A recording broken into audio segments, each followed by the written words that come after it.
politik, hukum, budaya bangsa, dan semuanya ini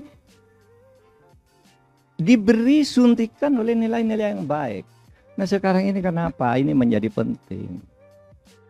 Persoalannya sekarang, terutama di bidang hukum misalnya, moral dan etika itu sudah lepas dari kegiatan-kegiatan berhukum kita. Orang berhukum sekarang tidak bermoral. Saudara bisa beli perkara di pengadilan sekarang, bisa. Kalau tidak tahu saya beritahu caranya. Orang membuat undang-undang sekarang bisa dibeli pasalnya, dipesan. Tolong buatkan pasal ini agar kami bisa melakukan ini. Kalau tidak bisa, masih tidak bisa juga. Uji ke MK, biar MK yang membatalkan nanti. Pak, benar Pak, benar tuh.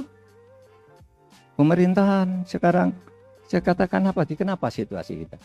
Karena cara berhukum kita itu sudah terlepas dari sukmanya. Apa sih sukma hukum itu? Tuntunan agama, moral dan etik yang harus dicerminkan dalam keadilan, kemanusiaan dan kejujuran. Itu sukmanya. Kalau hukum dilepas dari itu, hukum menjadi merusak kehidupan masyarakat. Tapi itu sukma itu sudah terlepas sehingga waduh saudara, sekarang ini udah macam-macam lah yang terjadi. Hukum itu hancur, berantakan. Sehingga orang ada yang mengatakan gini, udahlah bubarkan tuh fakultas hukum. Makanya ngerusak negara. Saking marahnya orang, padahal enggak juga. Kalau masih di kampus seperti saudara-saudara ini kan tidak berpikir merusak. Tapi nanti kalau sudah saya enggak loh.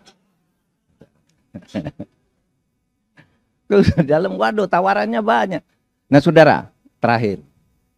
Kenapa? Ini katanya negara beragama. Religion, nation state.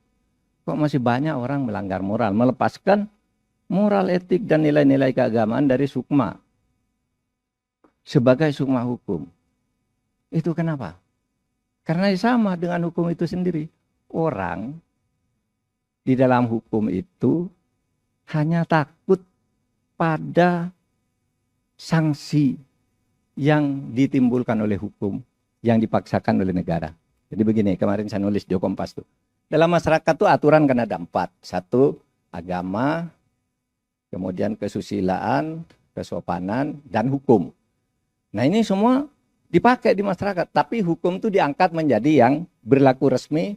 Dan siapa yang melanggar hukum, sanksinya ditegakkan oleh polisi, hakim, jaksa. Tapi melanggar agama, melanggar moral, melanggar etik, tidak ada yang bisa mengesahkan sanksi. Terus apa Pak gunanya aturan? Nah kalau hukum yang dibiasakan negara itu namanya sanksi heteronom. Kalau agama, moral, etika itu namanya sanksi otonom. Sanksi yang datang dari kesadaran hati dan bisikan nurani. Misalnya orang melanggar hukum tidak ketahuan, melanggar agama juga tidak ketahuan. Tapi di situ ada sanksi. Saudara tidak ketahuan, korupsi tidak ketahuan oleh negara atau belum ada aturannya, tidak ketahuan melanggar. Tapi melanggar, maka di situ akan muncul sanksi yang satunya yaitu sanksi otonom namanya. Apa? Derita. Takut hidupnya. Orang yang korupsi itu tidak ketahuan itu hidupnya ketakutan tuh. Wah nanti kalau sudah saya pensiun gimana tuh? Nanti kalau dibongkar oleh anak buah saya gimana? Wah saya dulu sewenang-wenang. Gimana kalau saya bepergian nanti saya dihajar orang?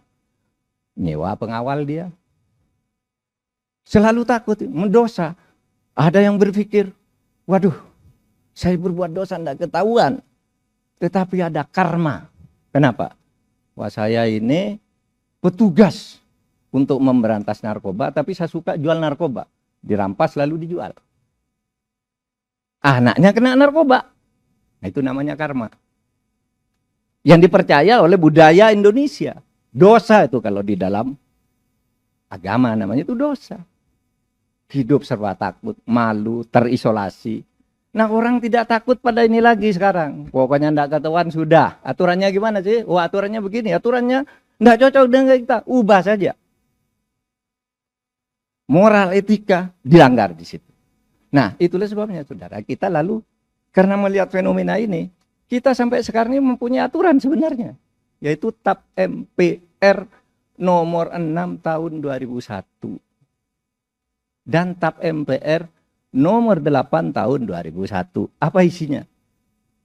Itu tentang etika kehidupan berbangsa. Siapa saja pemimpin negara ini yang kebijakannya menjadi sorotan karena jelek, menimbulkan kontroversi, maka dia harus mau mundur meskipun belum diadili.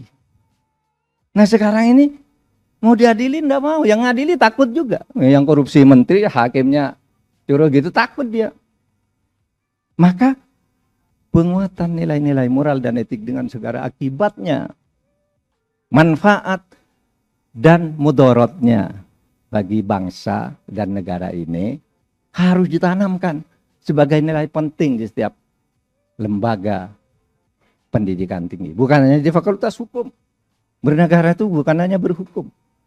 Bernegara itu berekonomi juga, berantropologi juga, berpolitik juga, bermacam-macam lah. Semua harus paham ini. Nilai-nilai yang seperti ini yang sekarang sudah terlepas dari norma-norma ketata pemerintahan kita.